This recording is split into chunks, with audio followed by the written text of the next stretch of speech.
Hola, ¿cómo están? Aquí estamos en un nuevo capítulo de nuestro podcast. Hoy es el día con un invitado muy importante. Hablamos del presidente de la Corte de Apelaciones de Rancagua, don Pedro Caro, quien asume por segunda vez este desafío. Ministro, ¿cómo le va? Bienvenido a Televisión Nacional 24 Horas, Red O'Higgins. Bienvenido a nuestro podcast. Cuéntenos un poco cómo asume este nuevo desafío, segunda vez que ya asume este cargo en 7 años acá en la Corte de Apelaciones. Sí, bueno, muy contento de estar en TVN, región de O'Higgins, y en este podcast que también es una instancia especial para poder dar a conocer cuáles son nuestras prioridades para el trabajo del año 2025 y, bueno, un poco contar también cuáles son mis expectativas para el ejercicio de esta presidencia, que efectivamente es por segunda vez en un escenario completamente diferente a nivel regional, a nivel nacional y que obviamente algo sirve lo aprendido en el proceso anterior, pero son nuevos los desafíos y nuevas también las expectativas que tenemos para llevar adelante. Justamente le iba a preguntar sobre eso. En esta ocasión asume el cargo en una situación bastante más tranquila que la que asumió en el año 2019, que fue precisamente el año en que se conoce este escándalo de los jueces. ¿Considera usted que hoy día la Corte está en mejor pie que en esa oportunidad? Indudablemente, porque efectivamente la situación a nivel local del Poder Judicial, de la Corte de Apelaciones, estamos hoy día en un muy buen pie, eh, con un trabajo bastante sólido en términos de gestión, con un muy buen clima laboral, con, podría decir yo, situaciones bastante superadas en términos de transparencia, ¿cierto? Sin perjuicio que a nivel nacional se han conocido temas complejos y situaciones complejas. Es que eso parece Eh, como que no se hubiese aprendido 100% la lección a nivel país. sí, Como que lo que pasó acá se traspasó ahora al máximo tribunal, a la Corte Suprema. pero bueno, efectivamente yo creo que las experiencias sí se han aprendido, o sea, sí se generan aprendizaje, pero tampoco somos infalibles y por lo tanto lo importante son las medidas que se adoptan y si esas medidas son oportunas, bienvenidas. Y lo importante es seguir adelante, planificar el trabajo, ya lo dijo también el presidente de la Corte Suprema en su cuenta pública. Lo importante es cómo a partir de una crisis, en particular de las que han vivido el Poder Judicial, se logra avanzar y se logra buscar un mejor posicionamiento. El avance ahí va de la mano de esta reforma al sistema de nombramiento en el Poder Judicial. ¿Requiere de un cambio importante a su juicio? Eh, en general se ha consensuado que sí, yo tengo algunas dudas, no que tenga que mantenerse todo igual, pero sí creo que probablemente los principales focos a los que hay que atender tienen que ver con la opacidad del sistema, o sea, con el hecho de que el sistema de nombramiento, más que el órgano que nombre, es cuál es el proceso para llegar a ese nombramiento. Y ahí es donde yo creo que hay que avanzar en términos de generar mayor transparencia. Probablemente siempre he tenido la idea de que lo más relevante sea transparentar el lobby. ¿Ah? En otros países, en otros mecanismos, tenemos un lobby regulado y alguien que quiere, por ejemplo, obtener un nombramiento, tenga las instancias reguladas, normadas, para hacer una solicitud, una solicitud formal o expresar cierto sus su currículum, su manifestación de interés en torno a por qué debería ser nombrado. Eso hoy día lamentablemente no hay mecanismos o procedimientos o vías que sean tan claras y genera esto, ¿cierto? La intervención de muchas veces la vinculación con la política, ¿cierto? Que es tan cuestionable en términos de nombramiento y por lo tanto lo que debiera es tratar de avanzarse en eso, ¿ah? Es decir, cómo hacemos que este mecanismo sea un mecanismo que no dependa de la política y que esté regulado la posibilidad de que alguien quiera pedir una audiencia, por ejemplo, con el ministro de Justicia, para que el ministro de Justicia lo escuche, o bien que el mecanismo contemple una instancia donde sean escuchados los que están en terna, ¿cierto?, para un determinado cargo. Si se avanza en ese sentido, yo creo que sí se lograría una mayor transparencia en el mecanismo de nombramiento. Y usted Pero ve, si solo se cambia el órgano, que es un poco lo que hay hoy día en el proyecto, claro, no sé si eso nos va a garantizar algo. ¿Ah? No podría decir si va a ser mejor o peor, porque no ha operado nada nuevo, ¿ah? Pero sí me quedan algunas dudas, y esas dudas incluso se han levantado en distintas instancias a nivel nacional sobre cuál es el mejor mecanismo. Es que eso le quería consultar, precisamente eso, porque lo que usted señala es un tema súper importante.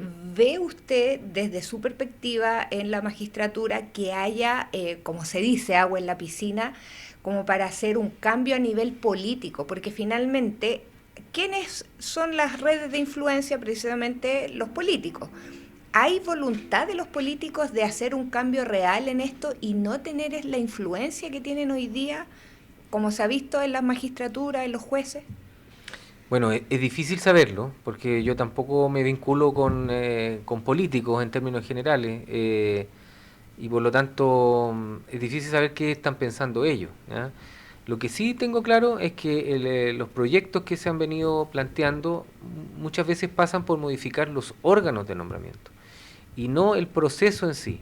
Y el proceso es, a mi juicio, donde puede haber más opacidad, ¿ah? Entonces, eh, probablemente un buen proyecto debiera ir de la mano de cambiar un sistema de nombramiento, pero teniendo en cuenta que el problema más grave es el proceso de nombramiento, donde hay mayor opacidad, ¿cierto?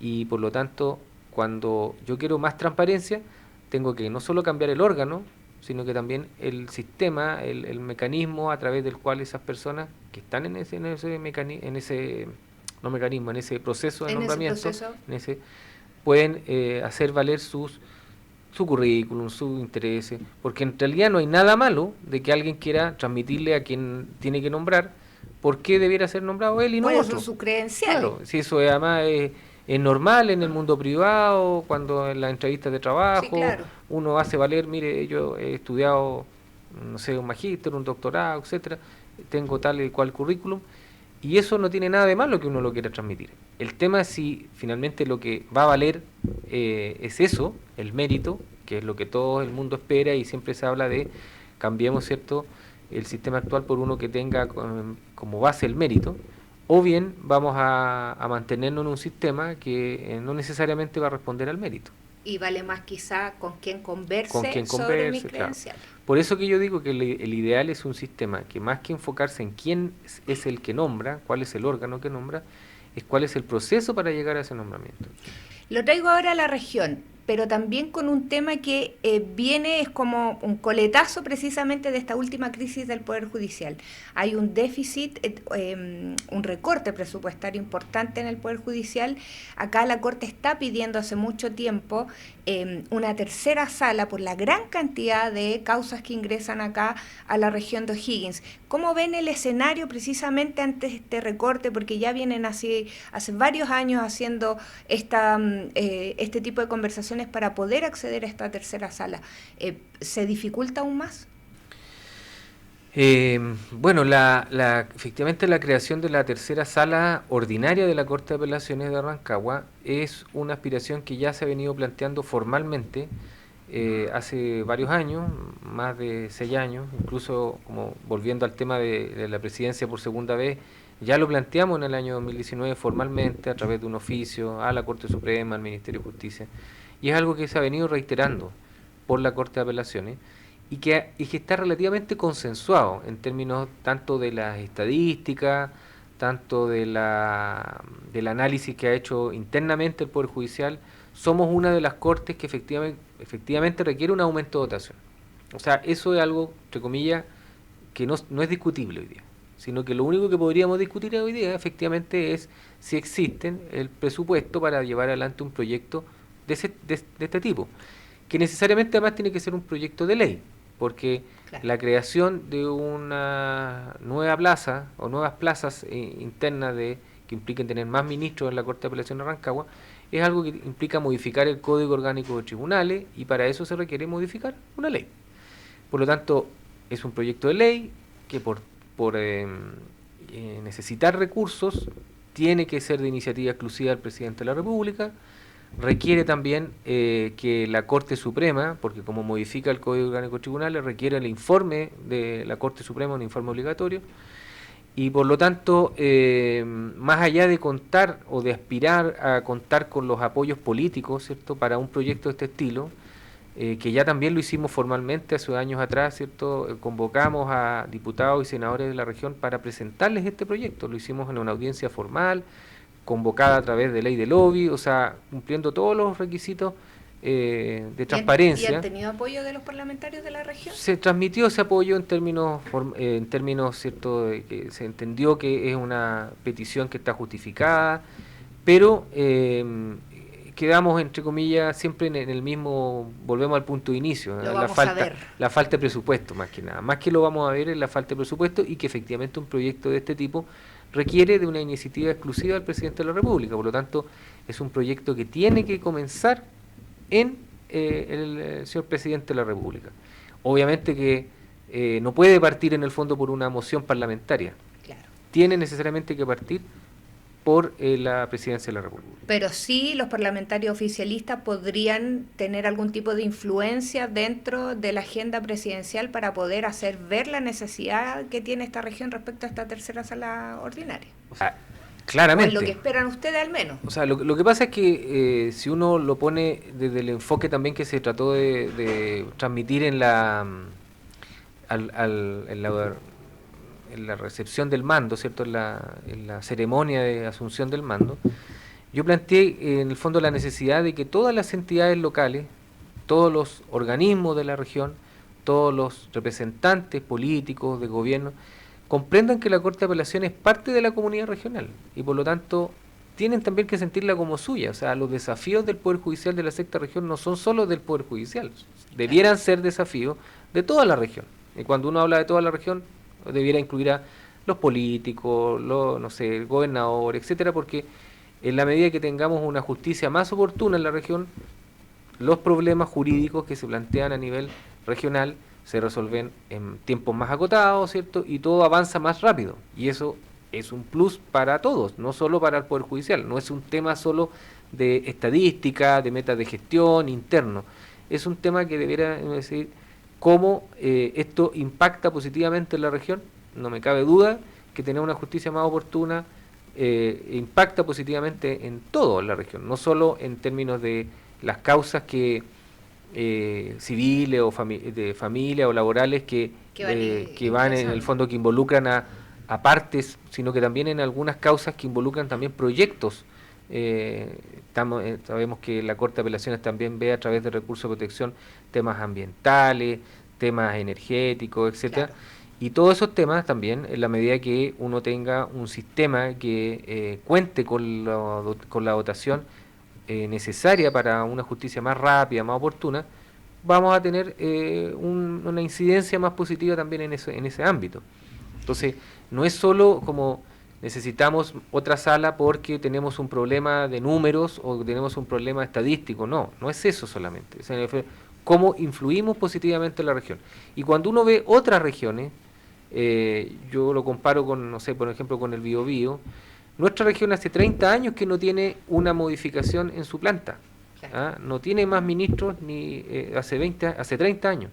Y otras regiones sí han tenido aumentos, han tenido una sala adicional, por ejemplo, la tuvo Concepción hace años atrás. También otras cortes han aumentado sus salas, pero esta región no. Entonces, hoy día ya hay un consenso que sí, que es necesario. Hay otras cortes también que lo requieren, como Temuco, como Puerto Montt, porque la realidad ha cambiado.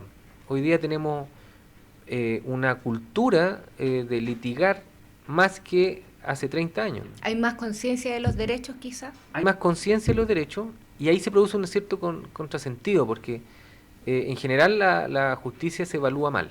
¿Ya? Esto hay que ser una realidad que no hay que la gente le cree poco a la justicia. Le cree poco porque, bueno, han ocurrido temas y además que siempre, históricamente, siempre a lo menos la mitad de los que van a la justicia pierden. Uno gana, ¿cierto? El otro pierde, y el que pierde probablemente no va a hablar bien de la justicia. Entonces, claro, tenemos un tema también de diseño propio, de que la mitad de los que recurren a los tribunales no quedan contentos, y en cambio, la otra mitad que queda contento entiende que solamente se produjo lo que debía hacer, que era resolver adecuadamente su conflicto jurídico. Entonces, ese tema, o diseño estructural propio de los tribunales de justicia, se ha visto perjudicado por otros temas que a lo largo de los años iban mermando la imagen o la credibilidad del Poder Judicial. Y ahí es donde tenemos en el fondo que seguir trabajando constantemente, en el fondo mostrando el trabajo que se hace, mostrando lo que día a día los tribunales hacen para resolver las causas, etcétera. Y considerando, por ejemplo, las cifras del año anterior, este incremento en el ingreso de causas, viendo un poco cómo podría venir el panorama para este año, ¿cuánto podría complicarse o ralentizarse el sistema si no se implementa esta tercera sala ordinaria? Lo que pasa es que esto yo creo que es un efecto, entre comillas, mediano o largo plazo. O sea, si efectivamente no se adoptan medidas que busquen concretar la tercera sala ordinaria, y eso cuando uno habla de tercera sala ordinaria se refiere a tener más ministros que vean más causas. Eso claro. Es en el fondo. O sea, si hoy día la Corte ve, no sé, 100 en la semana, bueno, que podamos ver 150. ¿Ya? O 130, 140. Eso significa, cuando uno habla de una tercera sala, significa que tengo un 33% más de posibilidades de resolver causas. Entonces, cuando uno tiene ese porcentaje, claro, puede avanzar. Y si no lo tengo, y tengo más ingresos de causa año a año, lo que voy haciendo es generando, ¿cierto?, un problema a mediano o largo plazo. O sea, probablemente este año uno diría, a lo mejor el impacto no va a ser tan significativo. Pero si esto lo prolongo en el tiempo, va a llegar a un minuto en que esto no va a ser sostenible. Y ese es el tema, que ese es el miedo en el fondo, o el temor, entre comillas, no llegar a ese punto en que esto sea insostenible. Eso. Perfecto. Ministro, último tema para ir cerrando. Las listas de espera de los niños, niñas y adolescentes que han sido sujetos de protección de derechos. ¿Qué pasa en ese caso? ¿Cuál es la situación real acá en nuestra región de O'Higgins? Y entiendo que hay una preocupación bastante importante respecto precisamente a esta lista de espera que se ha vuelto más extensa. Sí, el tema de la lista de espera en las medidas de protección es un tema muy complejo, porque también es un tema que depende finalmente de un nivel presupuestario óptimo. O sea, en la medida que tuviéramos más presupuesto a nivel de estatal, claro, tendríamos más programas, más intervención de parte del Estado, y eso habrían menos listas de espera. Entonces, hoy día la lista de espera tiene que ver con cómo distribuimos los programas existentes en la región de la mejor manera. Ir rebajando estas listas de espera de niños que en el fondo han tenido alguna vulneración de derecho y que deben ser sujetos de una medida de protección, ya sea el caso más grave, ¿cierto?, entrar a una residencia, separándose de su familia, claro, pero hay otras medidas como la familia de acogida, los programas ambulatorios, ya sea de reparación de maltrato, ¿cierto?, y finalmente medidas de menor intensidad en términos de intervención. Y en este caso, ¿dónde está el escollo más grande acá en la región? Hoy día el escollo más grande está en los programas ambulatorios, donde hay un niño que tiene que ir a un programa de reparación de maltrato, normalmente con una dupla psicosocial, o sea, un psicólogo más un asistente social, y ver cómo ese niño, en el fondo, es reparado en sus derechos vulnerados, en términos de la vinculación con sus padres, o derechamente de la desvinculación con quien lo ha agredido en sus derechos. Claro. Entonces, esos son procesos que en general, como todo proceso sometido, ¿cierto?, a la experticia de un psicólogo, son procesos que requieren un tiempo. Entonces, mientras se desarrolla un proceso con un niño, hay otro que está esperando que ese profesional se desocupe, entre comillas, para poder iniciar otro proceso con otro niño.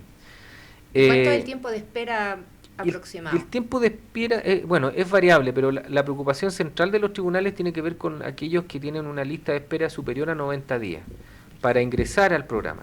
Ahí donde está el foco, en el fondo, porque obviamente que cuando ya hay 90 días desde que un tribunal decretó la medida y esa medida no se cumple, ahí viene el tribunal nuevamente y reitera al programa, al servicio de protección especializada de la niñez, le dice, bueno, ¿qué está pasando? ¿Por qué este niño lleva ya 90 días esperando?